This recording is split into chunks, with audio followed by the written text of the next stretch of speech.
திண்டுக்கல் மாவட்டம் ரெட்டியார்சத்திரம் ஒன்றியத்தில் பயிரிடப்பட்டுள்ள மக்காச்சோளம் பயிர்கள் உரிக்க ஒன்றுமில்லாத நிலையில் உள்ளன. இது தொடர்பான விவரங்களோடு இணைகிறார் செய்தியாளர் சங்கர். சங்கர், ஏன் இந்த மாதிரியான ஒரு நிலை ஏற்பட்டிருக்கிறது? விவரங்கள். ஜெனிஃபர், தற்பொழுது பார்த்தீங்கன்னா ஆத்தூர் சட்டமன்ற தொகுதிக்கு உட்பட்ட ரெட்டியார்சத்திரம், காமாட்சிபுரம், அம்மாப்பட்டி உள்ளிட்ட பல பகுதிகளில் சுமார் 700 ஏக்கர்களுக்கு மேலாக இந்த மக்காச்சோள சாகுபடியானது வெள்ளாமை செஞ்சிருக்கிறாங்க. இவங்க இந்த பயிரானது 4 மாத கால பயிராகும்.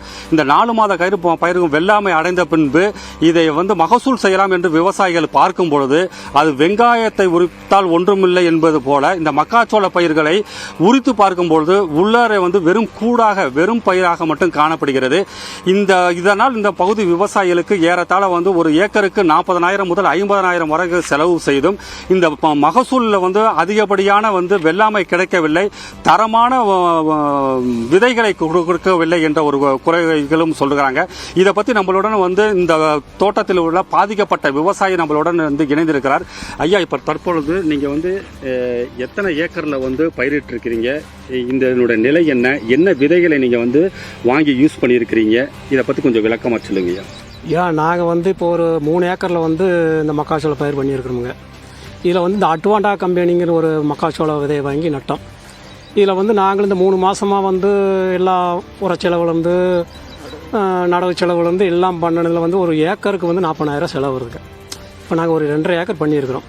இதில் என்னென்னு கேட்டிங்கன்னா பூராமே இதெல்லாம் இப்போ கடைசியில் பார்க்கும்போது கருதை உரிச்சு பார்த்தோம்னா ஒன்றுமே கிடையாது, பூரா எம்டி கருதாக இருக்குது.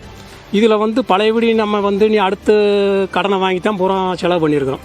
மீண்டும் நம்ம அடுத்து வெள்ளாமை வைக்கிற அளவுக்கு எங்ககிட்ட அவ்வளவு தூரம் சக்தி கிடையாது. நாங்களாம் ஒரு சிறு விவசாயிகள். அதனால் இதுக்கு நீங்கள் அந்த அரசாங்கம் பார்த்து எங்களுக்கு ஏதாவது ஒரு உதவி பண்ணி லோன் பண்ணால் தான் நாங்கள் அடுத்து தப்பிக்க முடியும். இல்லைன்னா எங்களால் ஒன்றும் பண்ண முடியாது. இப்பொழுது பார்த்தீங்கன்னா தனியார் கம்பெனிகளோட வாங்கக்கூடிய இந்த விதைகள்னால இந்த மக்காச்சோள பயிரானது ஏகப்பட்ட பாதிப்பு அடைஞ்சிருக்கிறது என்றும், இதுக்காண்டி தமிழக அரசு சரியான விதைகளை எங்களுக்கு விவசாயிகளுக்கு கொடுத்து இந்த விவசாயத்தை ஊக்குவிக்கணும்னு சொல்லியிருக்கிறாங்க. இப்பொழுது நம்மளோட விவசாய சங்கத்தை பொருளாளர் நம்மளோட இணைஞ்சிருக்கிறாரு. இதுக்கு விவசாயிகள் இவ்வளவு பாதிக்கப்பட்டிருக்கிறாங்க. இந்த பாதிப்புகளுக்கு என்ன ஒரு வழிமுறைகளை நம்ம மேற்கொண்டா இது சரியா வரும்னு நினைக்கிறீங்க? திண்டுக்கல் மாவட்டம் தமிழ்நாடு விவசாய சங்கத்தினுடைய மாவட்ட பொருளாளராக இருக்கேன். இந்த பகுதியில் இப்போ ரெட்டியார்சத்திரம் பகுதிகளில் மக்காச்சோள பயிரிட்டிருக்காங்க. இந்த பயிரிட்டிருக்கிறதுக்கு இவர்களுடைய உழைப்பு, அதாவது இவர்களுடைய உழைப்பு, நிலத்துக்கான குத்தகை வாடகை இல்லாமலே அந்த 40,000 ரூபா வரைக்கும் ஒரு ஏக்கருக்கு 40,000 60,000 வரைக்கும் செலவு பண்ணியிருக்காங்க. இந்த செலவோடு இது இப்போ பார்த்தீங்கன்னா இது விவசாயிகள் உரம் உள்ளிட்ட பொருட்களை கடந்த 1 மாதத்துக்கு முன்னாடி கூட, அதாவது 25 நாளைக்கு முன்னாடி கூட அவங்க உரம் போட்டு தண்ணி கட்டியிருக்காங்க. என்னன்னா அவங்க பயிர் இது வெளிப்படையாக தெரியக்கூடிய ஒரு வெள்ளாமை கிடையாது. அப்போ கருது நல்லா திடமாக இருக்கிறது.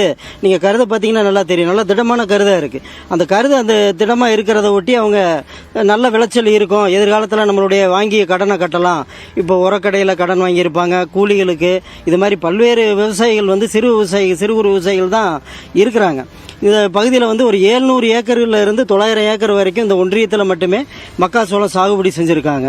இப்போ அந்த வாங்கிய கடனை கட்டுவதற்கு கூட வழி இல்லை அப்படிங்கிற நிலைமை எப்போ தெரியுதுன்னா, இவங்க அறுவடைக்கு தயாராக இருக்கக்கூடிய நேரங்களில் சரி விளைச்சல் நல்லா காஞ்சிருச்சான்னு உரிச்சு பார்க்கும்போது ஒன்றுமே இல்லை. இது ரொம்ப மனவேதனையை ஏற்படுத்தக்கூடிய ஒரு நிகழ்ச்சியாக இருக்குதுங்கிறத தான் நம்ம சொல்ல வேண்டியதாக இருக்குது. தமிழ்நாடு அரசாங்கம் இதுக்கு ஒரு முயற்சி பண்ணணும். இப்போ தற்பொழுது பார்த்தீங்கன்னா இந்த பகுதியில் மக்காச்சோளத்தை நம்பி பயிரிட்டப்பட்ட விவசாயிகள் ஏறத்தாழ மிக பாதிப்படைஞ்சிருக்காங்க. இதுக்காண்டி வேளாண்மை துறையும் தமிழக அரசும் உரிய நடவடிக்கைகள் எடுக்க வேண்டும், தரமான விதைகளை கொடுக்க வேண்டும். இந்த பகுதியில் வேளாண்மை துறையினர் ஆய்வு நடத்த வேண்டும், இழப்பீடு வழங்க வேண்டும் என்று விவசாயிகள் கோரிக்கை வைத்துள்ளனர். ஜெனிஃபர். சங்கர், பாதிக்கப்பட்ட விவசாயிகளுக்கு இந்த பதிவு உதவும் என நம்பலாம். விவரங்களுக்கு நன்றி.